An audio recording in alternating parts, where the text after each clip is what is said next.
What's up, everybody? Welcome in another new edition of Celtics Beat. I am back with you after, what I feel was a much-deserved vacation. Some of you out there may disagree. My family was happy that I took it. Adam Kaufman, Evan Valenti, and here with us, Steve Bulpett from Heavy.com, good friend of this program. And of course, he has been on the Celtics Beat and the NBA coverage for years and years, decades and decades. If ever there is someone that knows what it is like to follow this team into the NBA Finals, that's right. The holy crap, this team, the Celtics were in the NBA Finals edition of Celtics Beat here. It is someone like Steve Bulpett. Steve, welcome. Good to see you. Good to see you guys as well. So a story that I wish was true, a story that I would love to really sell. I don't think I could do it justice, but I'll paint the picture anyway. Back on January 28th, that was my birthday. Turned 40, as a matter of fact. The Celtics were 25-25. And as my wife brought over a cake, and I looked at the cake and the candles, and I made a wish, I thought to myself, wouldn't it be nice if the Boston Celtics were in the NBA Finals? Wouldn't it be nice if they won a championship? Banner 18. I would love to tell all of you that is a reality. It's not because it would lead me to some superstitious or psychological place of attempting to take credit for all of this. Instead, it's just a fluky coincidence, and I'm really excited. Steve, how shocked more than anything else are you that they are here when 50 games into the regular season, they did not remotely resemble what we are watching right now? Well, the part that was frustrating about watching them through those early games was that you knew they were capable of so much more. I mean, you don't get mad at a team that stinks. That's just who they are.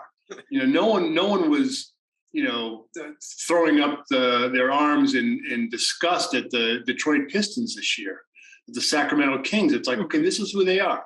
No big whoop. But the Celtics were utterly frustrating because, they clearly should have been a better defensive team earlier on. And, the ISO ball was just, they were killing themselves. And, the hero ball type of game they were playing is something that's gotten them knocked out of the playoffs, since 2018. And, here we were seeing it again. And it's like, will these people get it?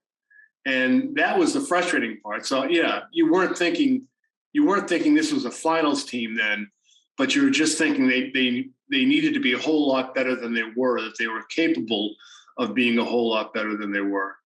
Fast forward months, obviously, you have the series by series, round by round vindication, if you will. The Celtics obviously, atoning for past sins, knocking out almost in succession the last three teams to oust them from the playoffs. They sweep the Nets and Kevin Durant and Kyrie Irving. They rally past the defending champion Bucks, albeit without Chris Middleton, but Giannis Antetokounmpo, defending finals MVP and multiple-time MVP of the league. And most recently, it was an ugly series, but a win is a win is a win.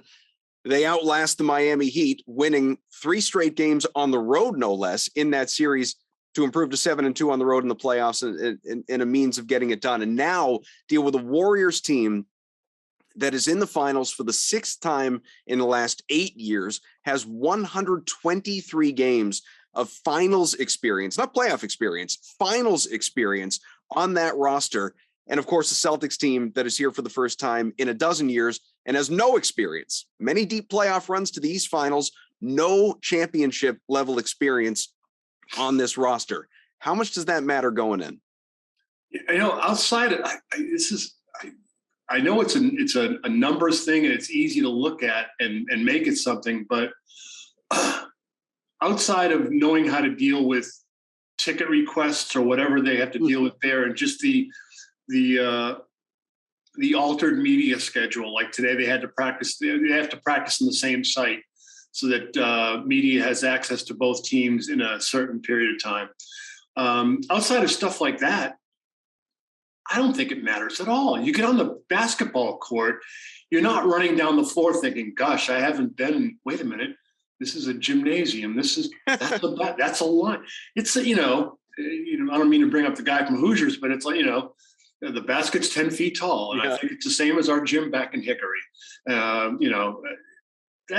Nothing. You're in the middle of playing a basketball game. You're too concerned about, holding on to the ball from the guy trying to take it from you. You're too concerned about, finding an open man to wonder about playoff experience and all that. I mean, this is the first game of the year for the Celtics, 102nd game of the year. If you haven't figured it out by now, you probably have bigger problems than we're talking about.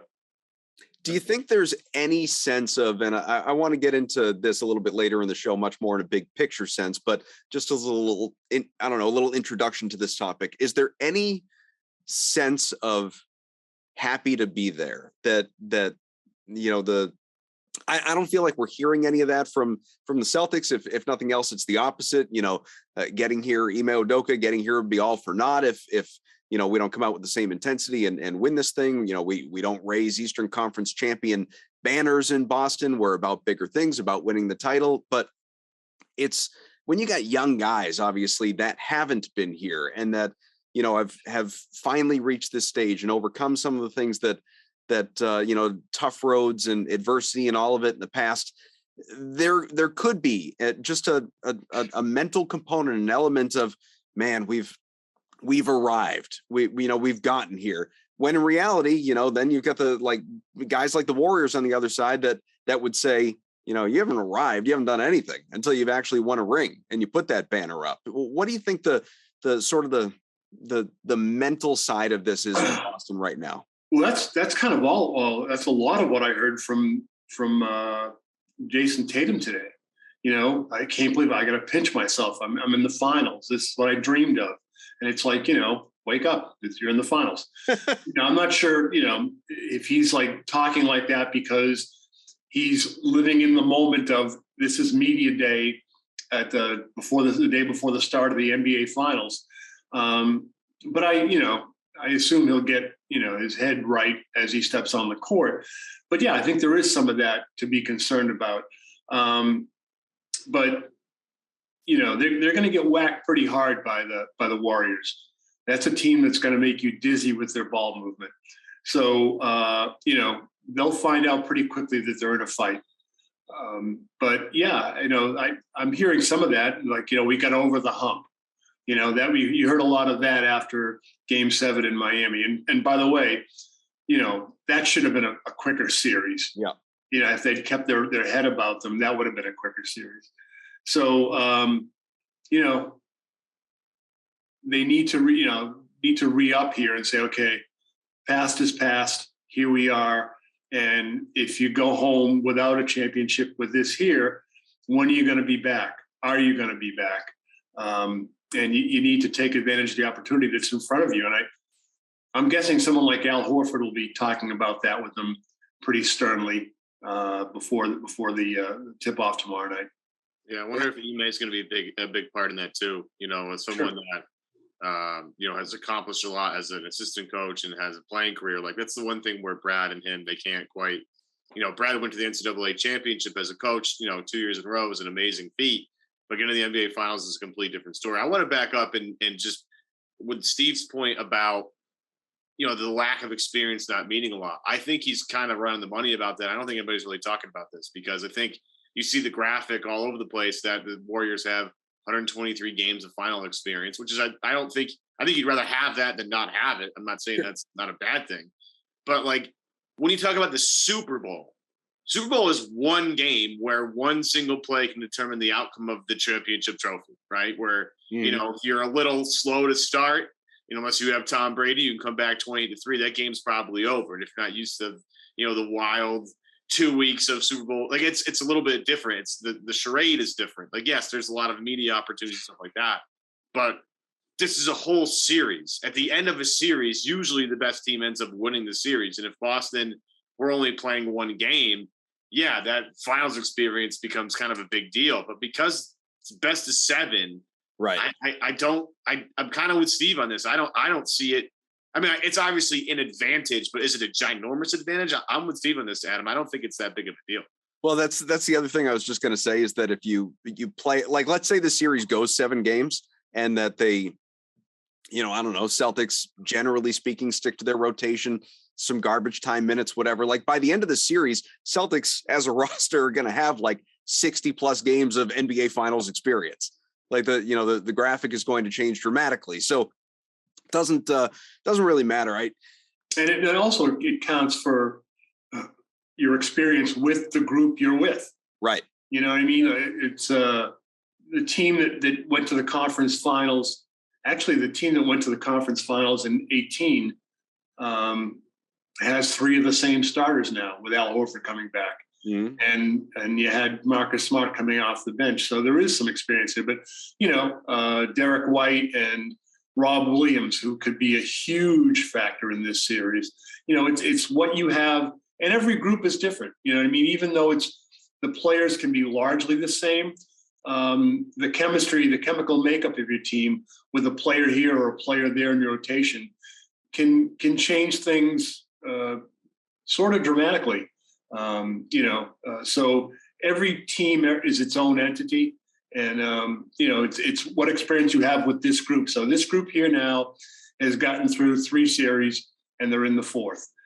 So they've got playoff experience. They know that the games are a little bit different, but they know that if your head is up your posterior, these games can be awfully similar to how things were at certain points earlier in the season.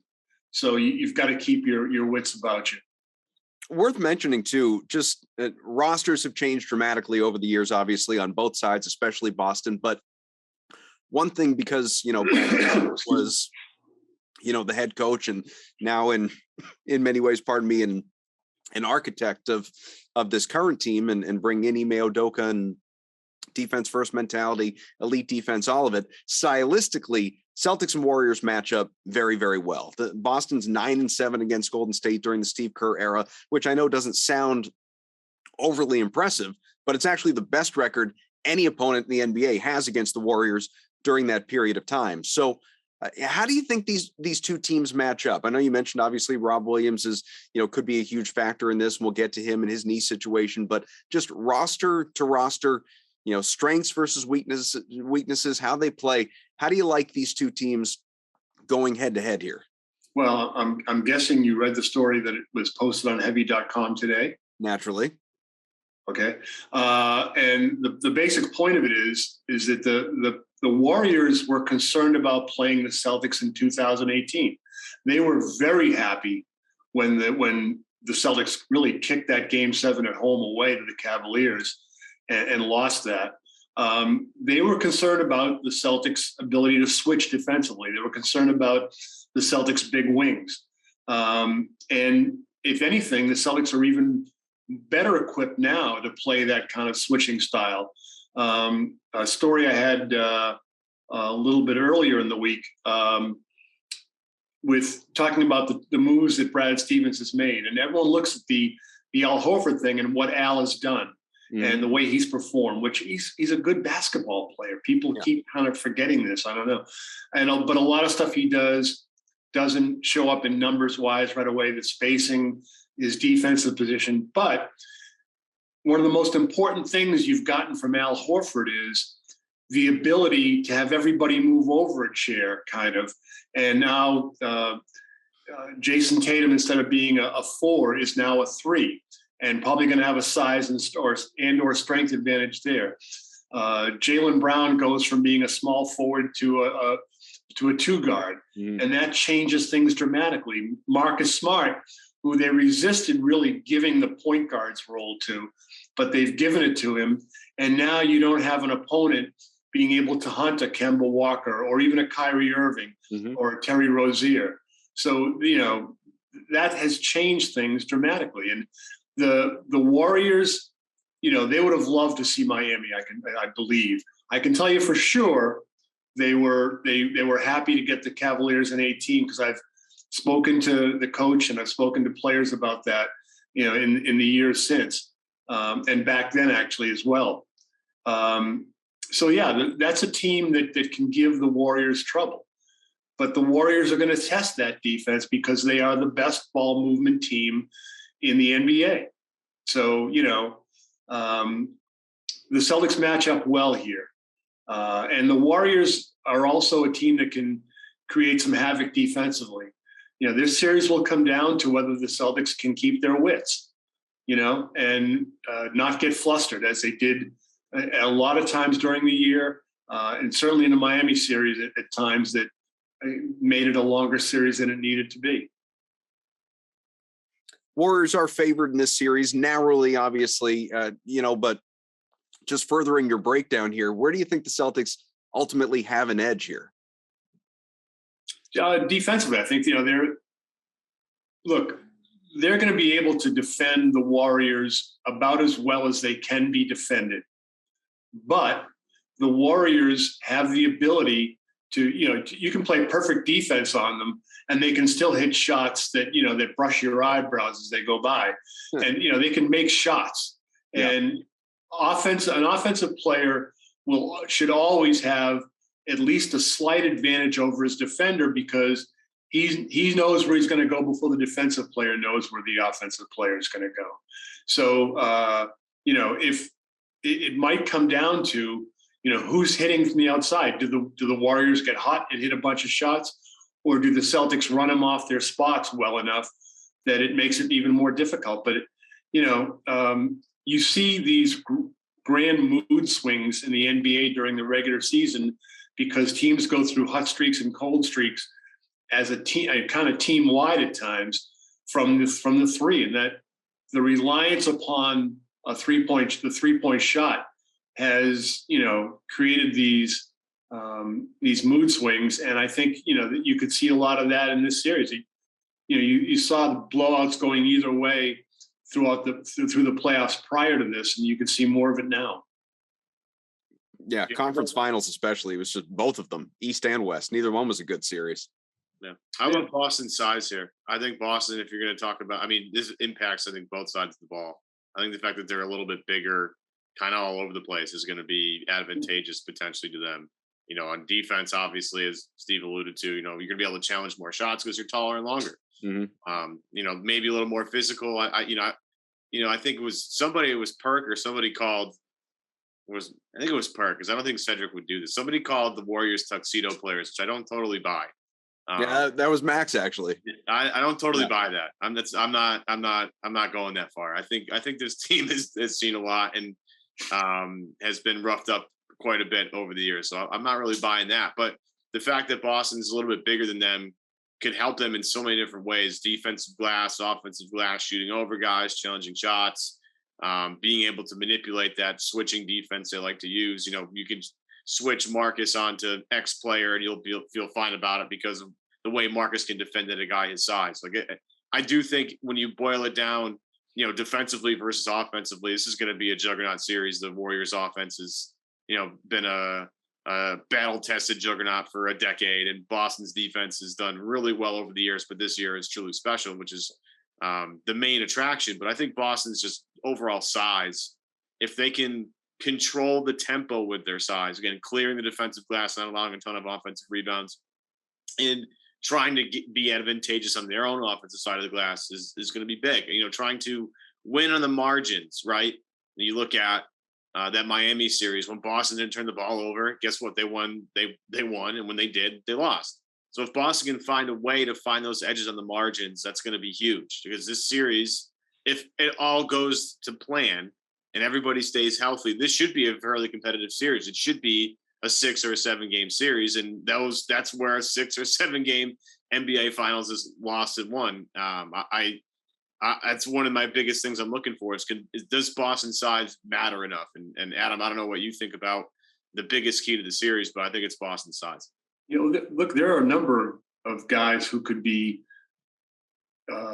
reaches for a cliche, grabs it, X factors in the series.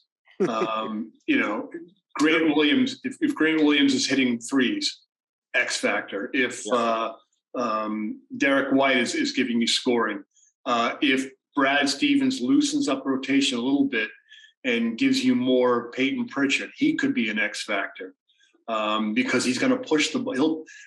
One of the best things that Peyton Pritchard does, and I really think the Celtics were lucky in Game 7 that they didn't need Peyton Pritchard to come in late, because he'd been kind of put in the cooler by Ime throughout the course of that game. But what he gives you, whether a shot's going in or not, is he pushes pace. And this is a team, the Celtics need to push pace because they don't want to play against a defense that's loaded up. And the size thing is huge. One guy, I think, I think I might have a more confidence in Boston in this series if I knew for sure that Rob Williams was going to be healthy. And what we've seen of Rob Williams during the regular season in this series now. His ability to protect the rim and to get out and challenge 3-point shooters, that's just, that's a gift that any team would love to be able to have.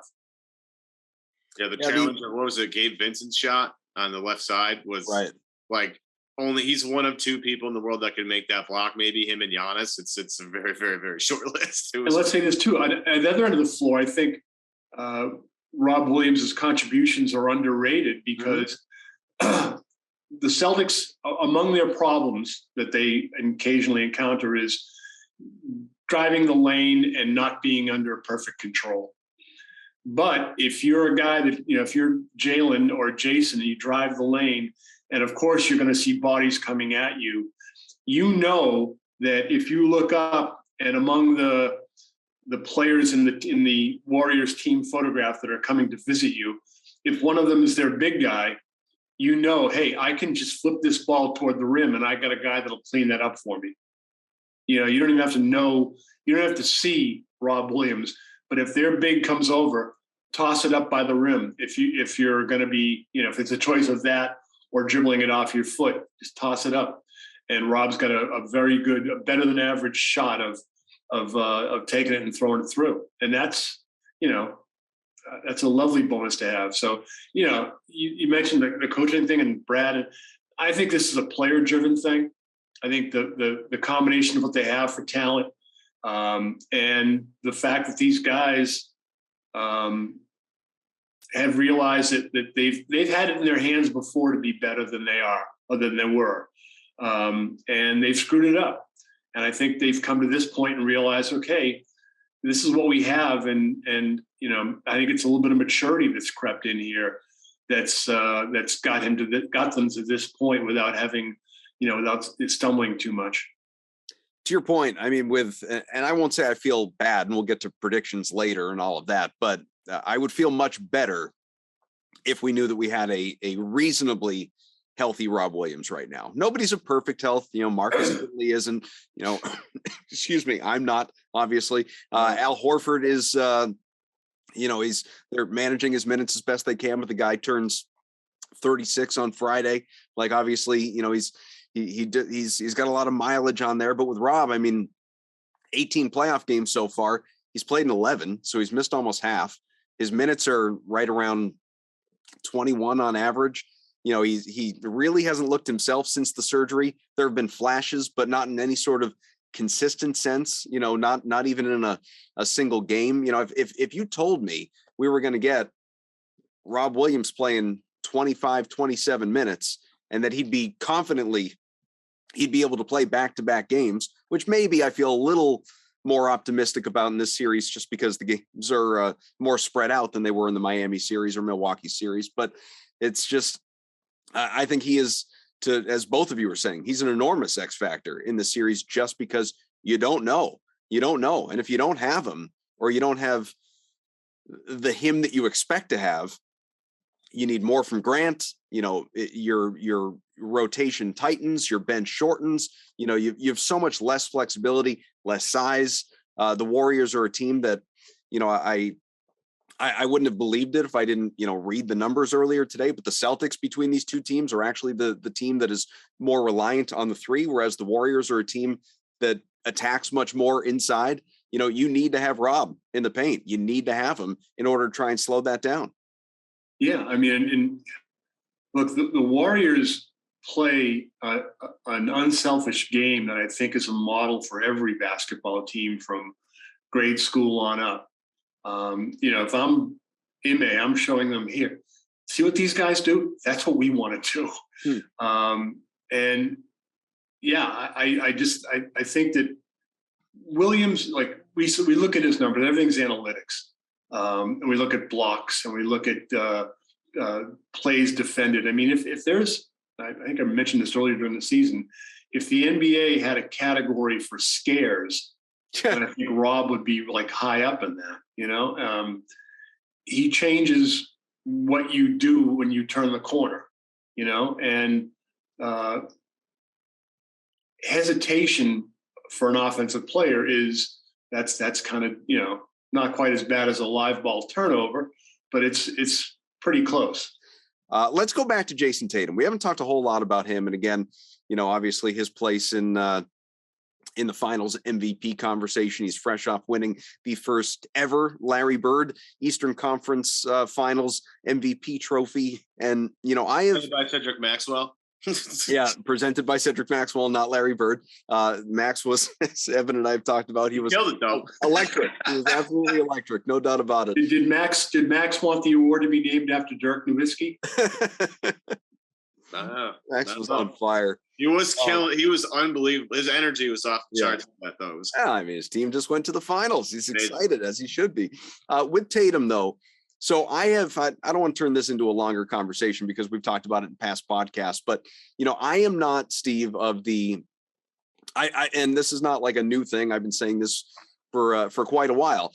I'm not quite there yet when it comes to, you know, Jason Tatum, superstar. I feel like obviously he will be. He's on the cusp. I recognize he's an all-star. He's first team all-NBA. He just, you know, pardon me, won that trophy we talked about, helped eliminate Durant and Giannis and Butler. You know, he's averaging 27, 7, and 6 here in the playoffs. Guy is elite. The problem, you know, my hang up is that there's still a little bit of a lack of consistency there. You know, for me to one, I don't think like there are 15 superstars in the NBA. Like it's a small elite group, and that group needs to have season-long consistency. Not just, you know, Jason Tatum so far has given us a half season of otherworldly play, another half season of phenomenal play, but we haven't had a full season. Like, people forget earlier this year, by his standards, how bad Jason Tatum was shooting the ball. He's turned it around. He's recovered. He's had overall a very good playoff. But what I'm building up to and saying all this is, who gives a damn what I say? Jimmy Butler called him a superstar. Draymond Green called him that guy. You know, you got to have that guy to win a championship. Are we watching, you know, the superstar turn right now? You know, are we beginning next season with Jason Tatum is a superstar, or are you already there? I think if Jason Tatum were playing for another club, you would call him a superstar. I think the fact that you see him every night, you know, you notice things that you wouldn't pay as much attention to were he playing somewhere else. You'd go, wow, that guy, you know, you'd love if you could get a guy like that on your team. Wow. But I think he made his alteration during this season. I think I tweeted something like that, you know, Jason Tatum being able to score a bunch of points in different ways is a star. Jason Tatum finding teammates, making opponents pay for double teams and things like that. That's a superstar. And what we leave out of this equation that I think separates him from a lot of other guys in the upper pantheon of NBA players is that Jason Tatum, you know, is a really good defender.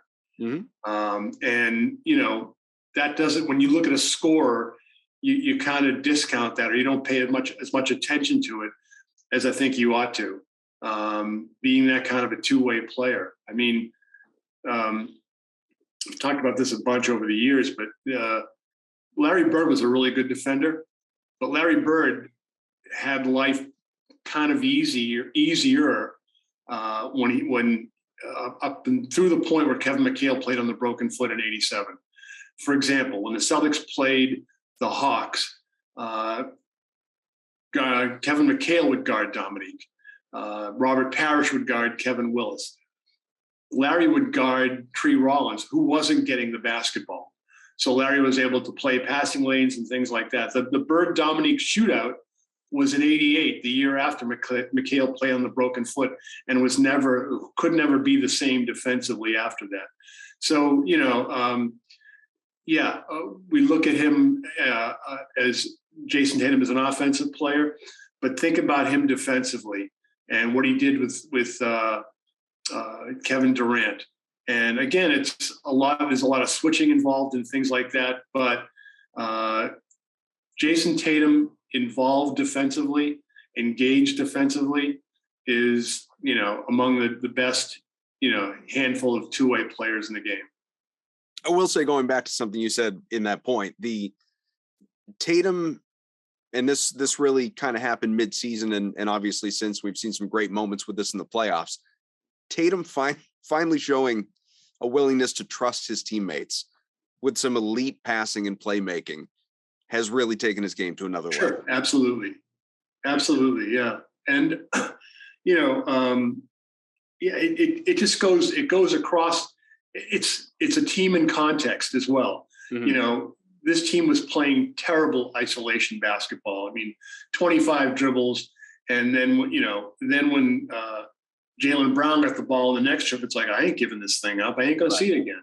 But see, that's the part that bothered me, because over the past few years, these guys knew that it was not only best for the team to give the ball up and move and get it back in a position to finish, but it was better for them individually.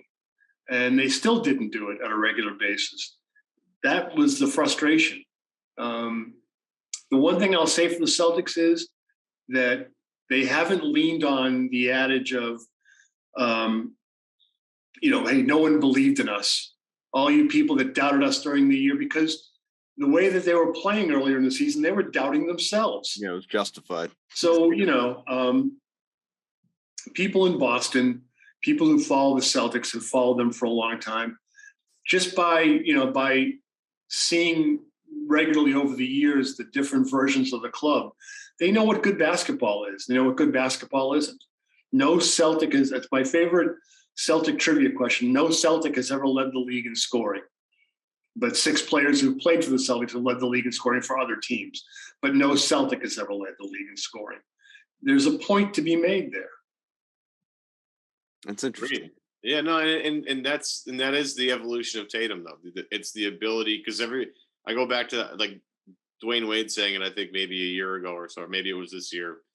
It was, Tatum has every shot in the book. He has it down. I mean, whether he makes it or not is one thing, but he can pretty much attempt anything he wants out there. And I'm not going to call him too crazy, but it's the ability to make the other guys better around him that was really the kind of the final step, so to speak. And the one thing that I think is really interesting, and Steve kind of sprinkled it in there a little bit, is the fact that he can get the ball back and then and still do something with it, right? The fact that he knows that when it gets down to the end of the shot clock, Grant Williams isn't going to sit out there and dance trying to get a 3. No, he's probably getting the ball to Jason Tatum as much as a lot of other guys are.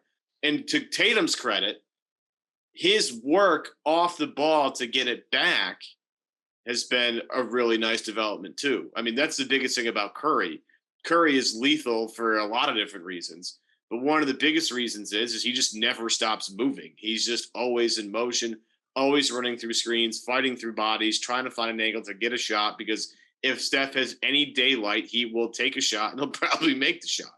So Tatum's, it's kind of twofold. His ability to give it up, find his teammates on double teams, just been, that's all Miami did was double Tatum and make him give up to somebody else. Miami was not going to let Tatum beat them really too much in the last couple of games. Tatum's willingness to get off it quick. You hear, Mark Jackson and Jeff Van Gundy praise it throughout the entire series, where Tatum, as soon as the double comes, he sees the double and just moves it to the right place. And the play kind of, continues, whether it's Marcus Smart throwing up threes at the end of games, or them actually working the ball around is a whole different thing. But then Tatum's relocation skills and trying to find a way to be productive off the ball and find a way to get himself in a better position to help his teammates succeed. So it's a whole combination of things. I think, Adam, you had me fooled. You had me with the, I'm not totally sure if he's a superstar, but he's definitely in the star category. You went on and on and on. I was like, is Adam going to, I don't know if you saw my face. I know it's tough. I didn't know. my eyes were like bulging out of my head. I could not believe what I was listening to. Even Nick Wright, who is one of the biggest Celtics haters on the planet, has Jason Tatum in club superstar. So, I was just he's got him in there, and he's got to be in there. I was building up to Jason Tatum sucks. You want to trade him? He's not any good. Make sure we clip this. Let's put that out on YouTube. Even with what we're talking about and Jason Tatum's improvement, the Celtics still screwed up royally during games. Even games that they won, they would go through periods of, the ball stayed on the outside. Look, it's harder to move the ball against a switching defense. Okay, but you still have to put the work in and get the ball moving side to side. 3-pointers, the best 3-pointers you get are when you get the ball to the paint first and you throw it out to beat a closeout, or at very least get your shooters squared up and stepping into a shot. And, the Celtics would go for stretches without investigating, without exploring the paint first. And you've got to do that. And, just Jason Tatum just giving the ball up and going here, that doesn't do it alone. You've got to get the ball moving side to side, give the defense the opportunity to make a mistake. How many times have you seen a team score and score on the Celtics, and you see Celtic players trying to go, "Hey, that was you. You were supposed to." What? You've got to give the opponent the opportunity to screw up.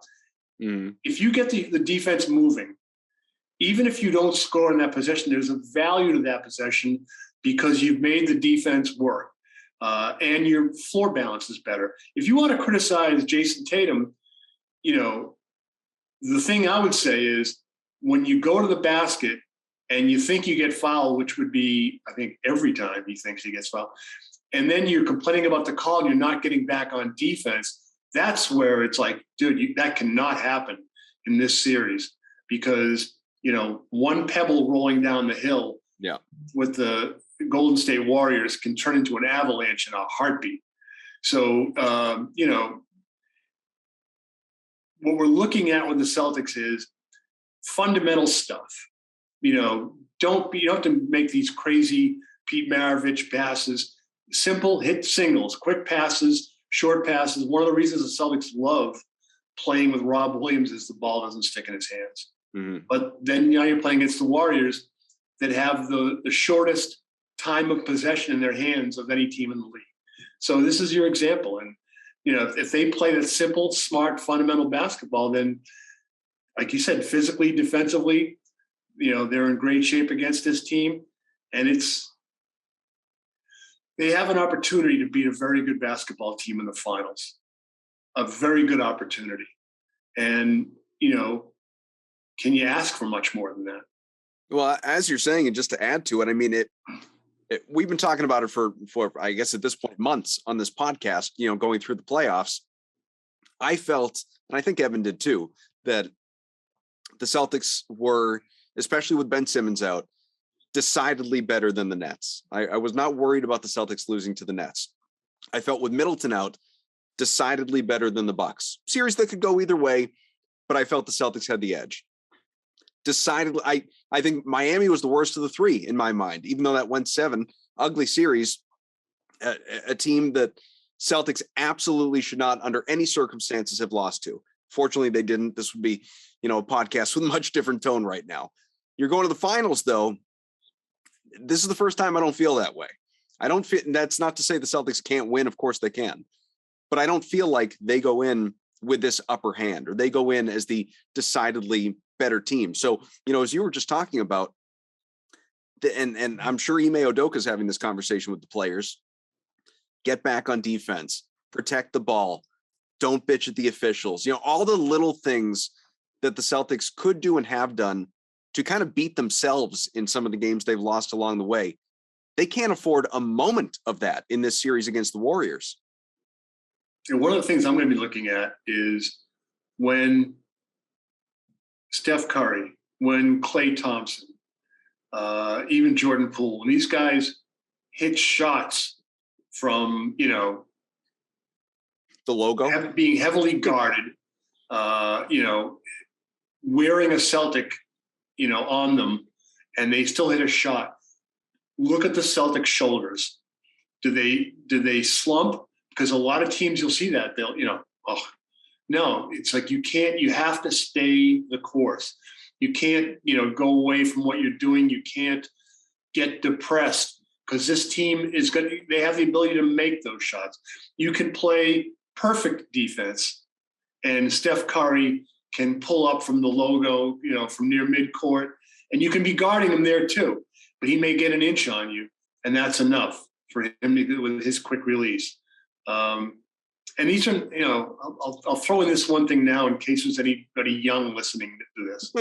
In all seriousness, a few years ago, I had to go over to a Warriors practice and do a Steph Curry story.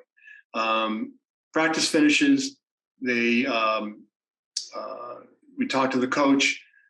Steph's out after practice, going around the perimeter, shooting 5, and 5 spots, 5 threes at each, back and forth around the perimeter, back and forth. So he finishes. We have I talked to him for a bit for the interview, and we reinforce our Dayton versus Davidson bet, $5 standing bet. I told him he's my retirement plan. But by the way, he's leaving. I goes, hey, good to talk to you. Nice seeing you again. And it's like, wait a minute. By the way, how many shots did you get up after practice? You have 250. It's like, okay, he didn't forget how to shoot on the flight from DC to Boston.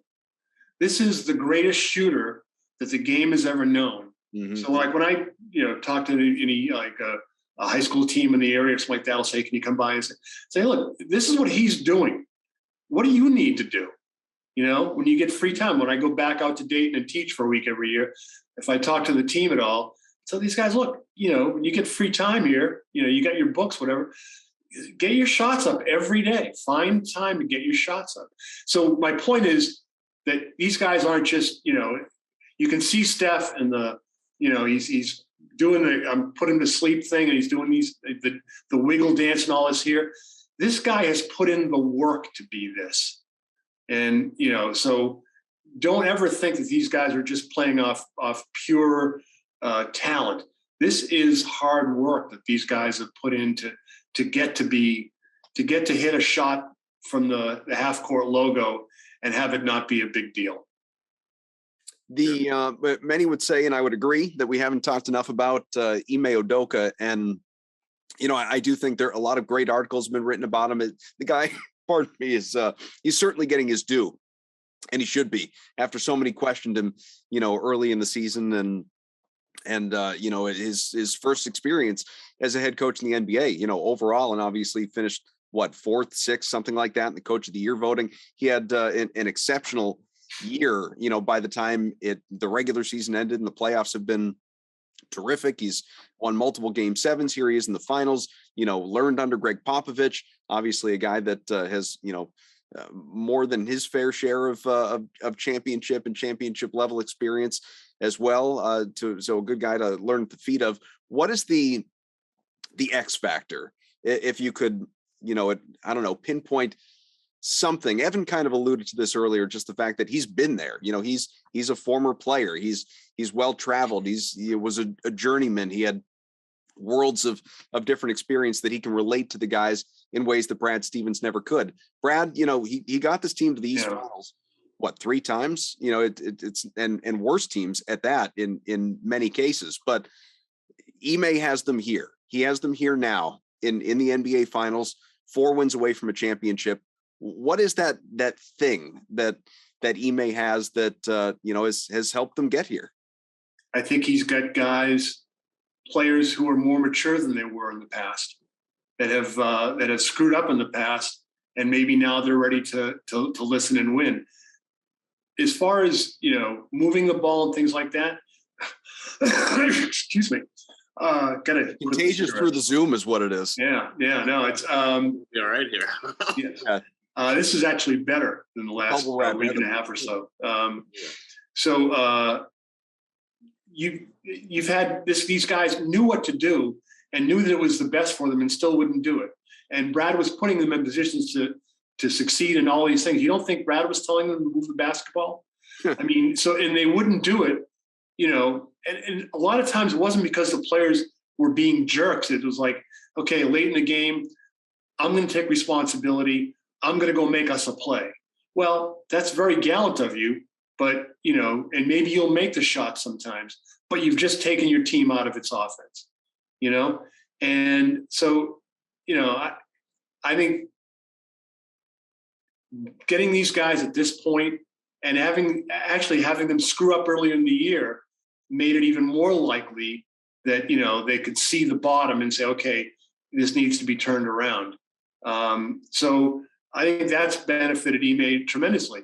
As far as players relating, teams win when players play for each other. Okay. Everyone talks about Pat Riley, this great coach. We used to go into practices in the NBA and watch them from the start. I remember sitting in the forum watching the Lakers practice under Pat Riley, and he goes, okay, let's go on to the next thing. And Magic Johnson says, no, guys, let's run that one again. Okay, if you're the coach, life is good. Mm-hmm. All right. So when teams take ownership and police themselves and do all those things, yeah, a coach can say, okay, look, here's what we're going to do here and there. This is how we're going to attack the zone. And I don't think anyone would argue that Brad Stevens isn't very good at all those things. And Ime is good as well. But, it's the situation. I think Ime's done fantastic in terms of where he was earlier in the year to where he is now. If you guys could have heard the conversations I had with NBA people, coaches, front office people, players even, earlier in the year, they were killing Ime. I mean, just torturing him. I can't believe, and it's like, you got to wait it out and see what happens, So I think Ime's done a fantastic job. But I think it always comes down to me. For me, it always comes down to the players. Are you taking ownership? Are you doing, what's right? And these guys know what's right. So yeah, I think. Look, and are there blind spots? Sure. Like we mentioned, if they had needed Peyton Pritchard late in the game, in Game 7 against the Heat, would he have been in rhythm? Would he have had enough touches? You've got to nurture your shooters. I happen to think that Aaron Nesmith's a really good basketball player, and I wonder if they're going to be able to retrieve him or not. If they're going to be able to get him and have the coach be confident enough to say, look, we're going to make sure you get your minutes and touches during these games, the regular season games, so that you're ready, so that you're a viable option for us late in the year in the playoffs. Certainly Miami has done that with its shooters over the years. Duncan Robinson came out of nowhere and was a very important player for them, for a few years here. He gave way to Max Strus, who was a guy that had kicked around. But certain coaches, if you got to commit to shooters, you got to commit to getting them their touches. So, are we going to see Peyton Pritchard be even better for this team next year? Are you going to see Aaron Nesmith become part of the rotation? Or are you going to see Aaron Nesmith in a year or two come back to haunt the Celtics playing for someone else? Yeah, entirely possible. Yeah. Like Max Strus hitting big shots. I was just going to say, I expect. Still thinking about that. I give him time. It was impressive because he would be cold as ice, and it would hit like 2 or 3 in a row that were huge. You're like, where the hell was this been? But to watch him and Javante, do well on their teams, I also take a lot of pride in that too. So the hardest transition for a player coming from college is in college. Any guy that gets to the NBA, pretty much in college, he could shoot when he wanted to. The ball would be in his hands whenever he so desired, for the most part. Coming to the NBA, where you're maybe the third or fourth option, which maybe you don't see the ball for a few possessions, that's another reason why ball movement and getting the ball moved around is so important, because it's, I think, unfair to expect, as happened with Shemi Ojale, that he hadn't touched the ball for 5 possessions, and he's standing in the corner where he's supposed to. All of a sudden, the ball comes to him, and now you haven't shot in a week and a half, and can you please make this shot now? That's kind of unfair to ask. Yeah. And, but with the ball moving more now, you see a guy like Grant Williams, essentially in the same role, but being much more effective. Yeah. Just more touches. Maybe 23s in game 7? Yeah. Yeah, he had a lot. I think he got him up. He's still shooting. Yeah.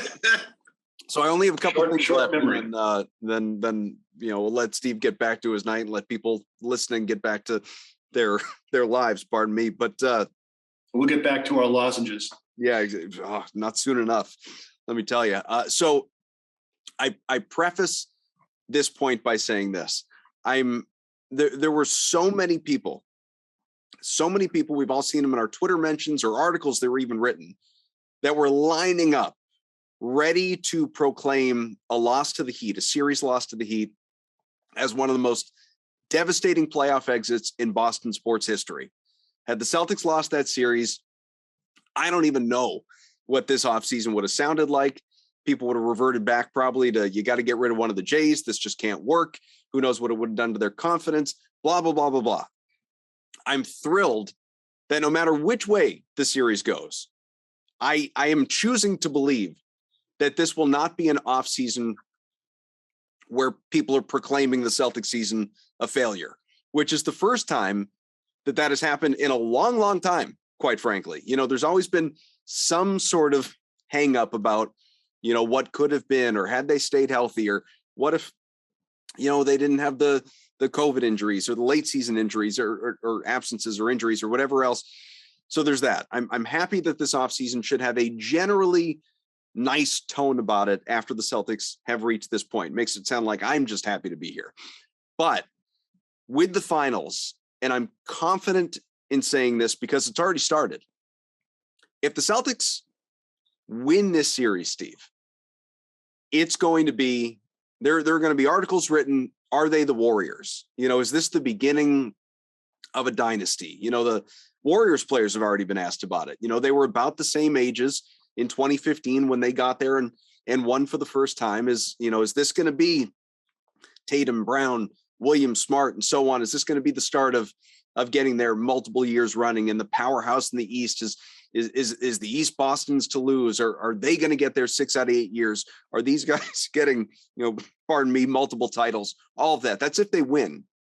If they lose, it's going to be, are the Celtics the Thunder with Durant and Harden and Westbrook, and we all think they're going to get there again, and they never will. And this was the team that almost was but never was. This is what the narrative is going to be, depending on the outcome of this series, because again, some of this has already begun. How do you view this in a larger scale, this series, as to what what's to come after? I think the Celtics need to be competitive. I think if they play to their max, they'll be more than competitive in this series. But if they get washed out here, then it's going to be the abuse will flow. I'll tell you a quick thing. Before Game 7 in 2010 against the Lakers, it's a few hours before game time. I see Ainge sitting courtside at the Staples Center.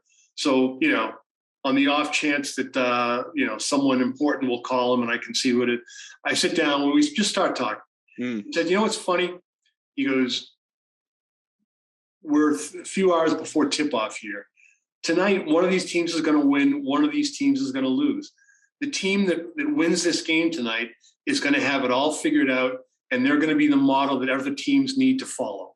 Mm-hmm. And the team that loses, they're going to rethink everything. And do they bring back their same team and, back to the drawing board for that team? Do they break up? What do they do? He goes, and it's going to be that much of a difference between who wins and who loses. He goes, and we're sitting here right now next to this basketball court, and we don't know which team is which right now. That's right. And so that's, does that not say it all? Yeah. And then you had the game where the Celtics are up by a bunch, and they don't post up. KG doesn't go inside. They start missing long shots. The Lakers are going back the other direction on fast breaks. And, I remember also that night, you remember Kobe did not have a good game at all. It was meta world peace that, kind of broke your back, right? Mm. And Powell was good in that game. Wasn't Powell good in that game? Yeah, well, but it was, you had meta, from the, coming from the drive-up window of the, get your mind right thing. I'm sure they got those all around Southern California. Yeah. But after that game, a close friend of mine since passed away, rest his soul, Frank Hamlin, was an assistant coach for the Lakers. And I knew he wasn't going to hang out at the victory party long. And I was staying in Marina Del Rey, and there was a dive bar in Playa Del Rey. And that's where Frank would hang out. And I remember saying, I'm going to drive there. I drive there, and Frank's there with his beer saying, yeah, we were one who's going to screw up that game first. He goes, lucky your guys won that battle. And, but on such small things, things turn, and the Lakers were celebrated. And if the Celtics had won that, right, if they win in 2008, they don't win in 2009, Garnett is hurt. Right. So that it kind of ends there. But if they'd have won in 2008 and 2010, we'd be looking at that team a lot differently than we do now. Mm-hmm. They got one title out of them, and then things kind of dissolve later on. And then they make the big move in 2013, and they get back to the finals, and they rebuilt their team kind of on the fly. And as much as you can be, I'm just even thinking about earlier, we were talking about how the Celtics were so frustrating to watch earlier this season. Think of how many franchises, we talked about their futility, getting to the conference finals and not getting over that and making it to the finals.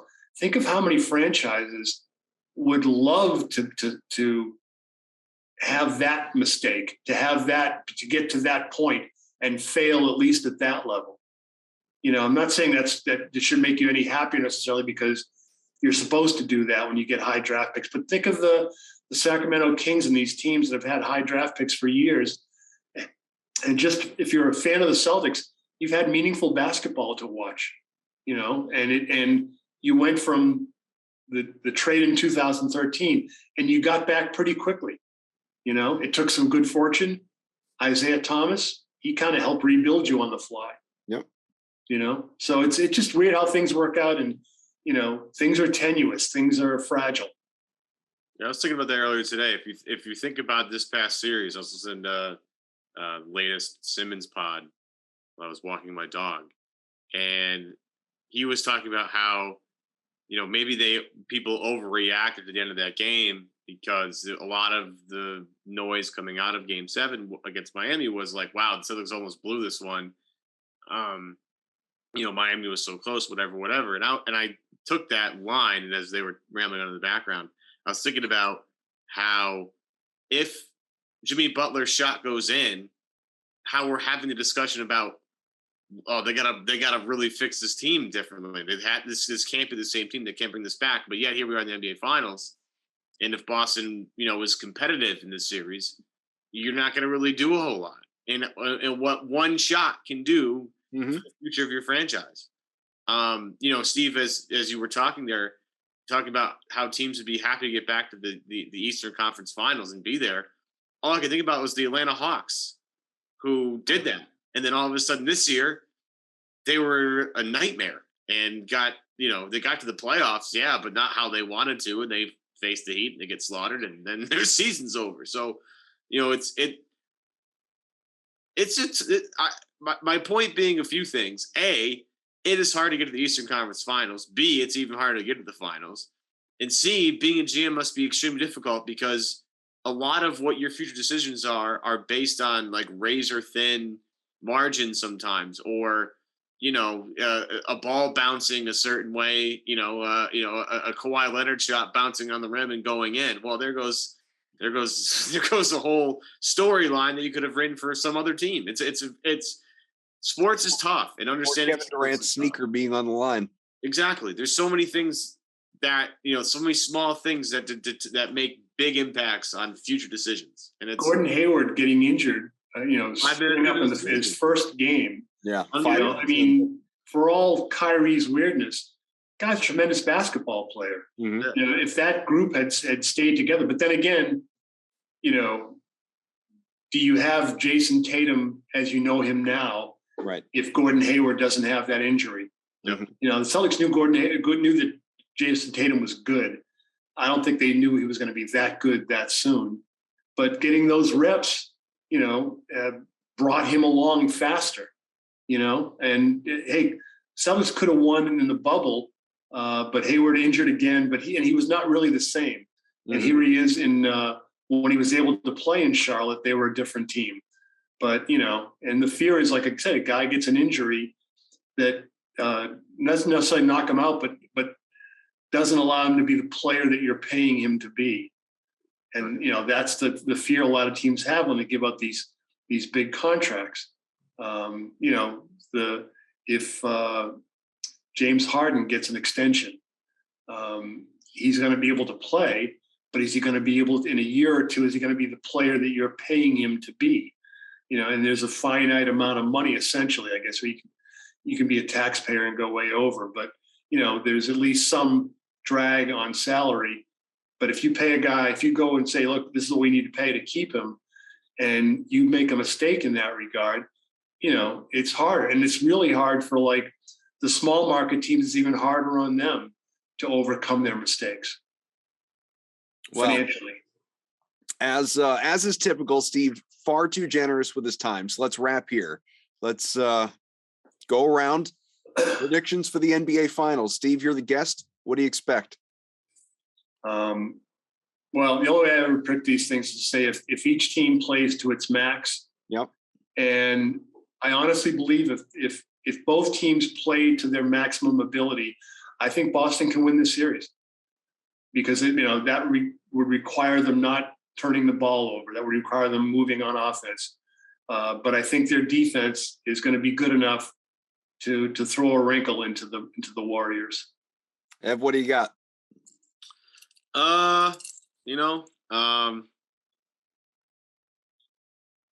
Steve's point of if both teams play their max is a good one, because we haven't seen that from the Celtics in a while. This series can go a million different ways. Injuries are going to play a huge factor in that, so it's impossible to really kind of forecast that. But if I had to make a prediction, I think Grandy's had the stat, and he's had it all. Well, he's been chirping it quite loudly lately, but he's been keeping track of this all season. This is one of the best road teams in NBA history. I mean, I think they're the fourth best NBA road team in the history in terms of differential, which is sneeze at. So I will say that the playoffs now. Boston will win Game 7 on the road, and they will win the NBA title. I think it's just somewhat poetic in a way. It's been fun regardless, but I do think this is a very special team. This defense, Adam, I don't know if you remember, I've been talking about this defense for a long time, because when you hold opponents to the 0-4 Pistons field goal percentage, I'm going to take notice of that. And I know they were blowing teams out, but their defense was like otherworldly good. I think they'll hang their hat on that. Golden State will get a couple on the road as well, because for some reason Boston has a hard time beating teams on their own floor, but away from the Garden it seems to work. So I will take Boston in 7. I think they will win the NBA title. Well, look, we've been talking about this defense since the offseason, just based on the additions and the way Brad Stevens has won in hiring Ime, a defensive minded coach, but then just the roster changes that have further shaped it along the year, and I think they've exceeded most people's expectations. So I will hedge like anyone is capable of hedging, and I will say only this. You could hedge like this, Adam. Only I know. So if I am telling you what my heart says, I am going Celtics in 7, and Marcus Smart game-winning 3 to win the thing. But if I'm actually placing money on this, Warriors in 6. Okay. If we're betting cash money, you can't bet against. It'd be hard to bet against the Golden State Warriors. Yeah.